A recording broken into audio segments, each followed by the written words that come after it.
just want to say it was so extremely difficult to, sit in the courtroom, listen to obviously all the facts related to my son Thomas's death. I just kept thinking about how much abuse all my children encounter from the hands of those two abusers, Michael and Angela, for years, day after day after day, being deprived from food, shelter, the basics, what every child should be provided with. I kept thinking about all the institutions who failed to help him, who completely did absolutely nothing. Now everybody's trying to do the right thing, but where were you when I begged you for help? When you could have saved my child's life? I did file a complaint with Suffolk County District Attorney's Office. I did file a complaint with Nassau County District Attorney's Office, FBI, Suffolk County Police, Nassau County Police, Attorney General. Nobody helped my children. There should be first-degree murder. I don't understand that there's a second-degree murder. They kept telling me that that's the highest they can go. No, you can go higher. You have to set up the standards. That case like that, all the children out there who are in similar situation, who are similarly abused, are gonna know that crime like that is punishable to the highest extent of the law, not to the second extent of the law. Thomas deserves much more than that. The justice needs to be served. Why all the people involved who knew about this enormous abuse, why they not in jail by now? Why they not being criminally charged? Dana McCabe, attorney for the children, Ethan Hartner, attorney for the children, knew about the abuse. Ethan Hartner is still on the case. Dana McCabe is still on the case. They still keep their jobs. What about the CPS case workers? Michelle Clark, Jennifer Lance, Melissa Estrada, Jean Manteau, everybody involved from Suffolk County Child Protective Services, all the caseworkers who were involved, they still keep their jobs, they're not criminally charged. I don't understand that. And we're all paying money from our taxes,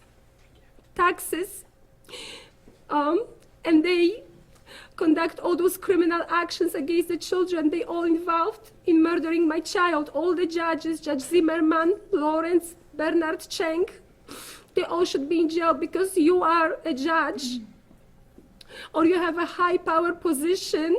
It doesn't mean you are above the law. My son stands.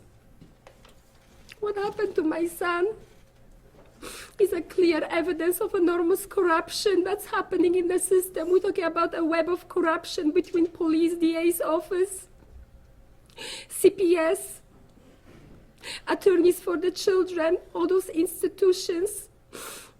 People involved have Thomas's blood on their hands. And my children were sexually abused. They're produced for childhood pornography. Why nobody is talking about it? There's so much evidence in this case. The father receiving thousands and thousands of dollars a month, 30 to 130,000 a month in deposits from unknown sources. Children's testimony. I already expressed the allegation of sexual abuse in 2016. I filed police reports. The specimen wasn't even tested, wasn't even sent to the lab because I was told by Detective Salazar that it was too expensive to test it. There are people involved in my child's death that are walking free, and they should be in jail, and they should not harm any other child.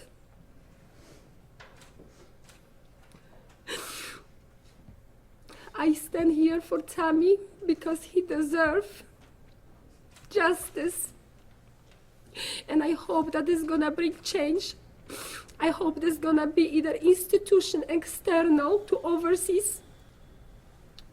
all the actions that all those institutions are conducting, especially if it comes to the children. And I pray to God that changes are gonna happen soon, because the children, you see, this case is public, but there are kids out there that are dying every day and nobody knows about it. So pray to God that this is gonna bring changes very soon, because this corruption cannot continue any longer. We need to stay strong and oppose what happened to me, to my children, because as you know, the effects of this abuse are gonna stay with them for the rest of their lives, and nobody's gonna bring the time that I lost with my children. Nobody is gonna bring the time that they lost just to feel safe and happy.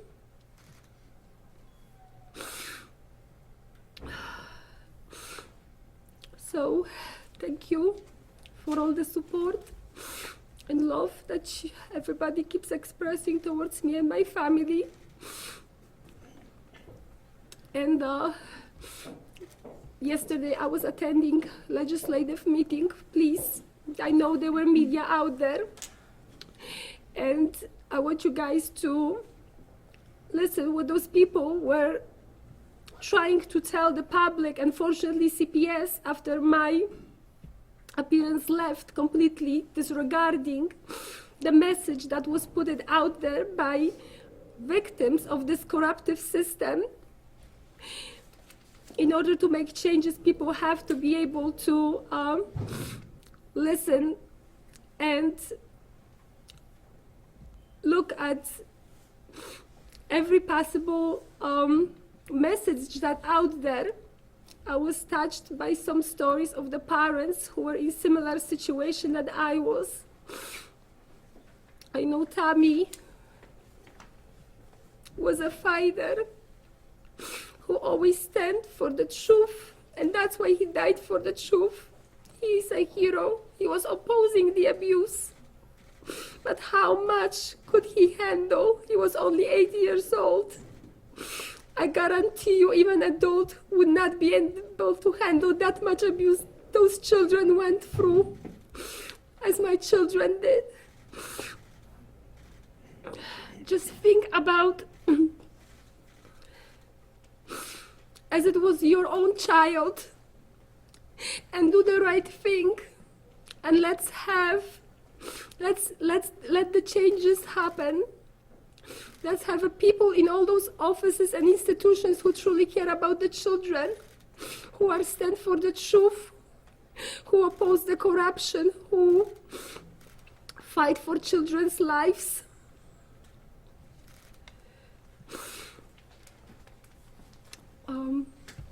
Thank you again. Thank you. And please pray for my family. Thank you.